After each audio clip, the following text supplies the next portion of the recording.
ವಾದಕ್ಕೆ ನಾವು ದೂರವಾಗಿರಬೇಕು. వివాదాలకు మనం దూరంగా ఉండాలి. ಆದರೆ ವಾಕ್ಯವನ್ನ ಕರೆಕ್ಟ್ ಆಗಿ ನಡೆದುಕೊಳ್ಳಬೇಕು. కానీ వాక్యాన్ని సరిగ్గా ఉండాలి. ಬುದ್ಧಿ ಇಲ್ಲದವರಾಗಿ ನಡೆಯಬಾರದು. బుద్ధి లేని వారిగా నడుచుకోకండి. ವ್ಯರ್ಥ ಕಾರ್ಯಕ್ಕೆ ತಲೆ ಇಡಬೇಡಿ. వ్యర్థ కార్యానికి తల పెట్టకండి. ವ್ಯರ್ಥ ಕಾರ್ಯಕ್ಕೆ ಹೋಗಬೇಡಿ. వ్యర్థ కార్యం వెళ్ళకండి. ಸುಳ್ಳು ಬೋಧಕರಿಗೆ ಎಚ್ಚರವಾಗಿರಿ.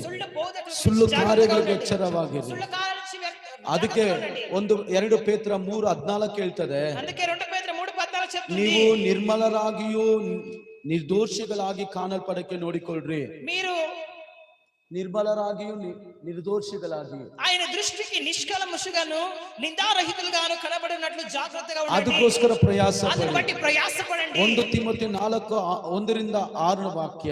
1 ತಿಮೋಥಿ 4 1-4 ಈ ವಾಕ್ಯ ಸುಳ್ಳು ಬೋಧಕರ ಬಗ್ಗೆ ಹೇಳಲ್ಪಟ್ಟಿದೆ. ಈ ಮಾತು ಅಬದ್ಧ ಬೋಧಕರ ಗುరించి ಸುಳ್ಳು ಕಾರ್ಯಗಳು ಹೇಳಲ್ಪಟ್ಟಿದೆ. ಅಬದ್ಧ ಕಾರ್ಯಗಳ నుంచి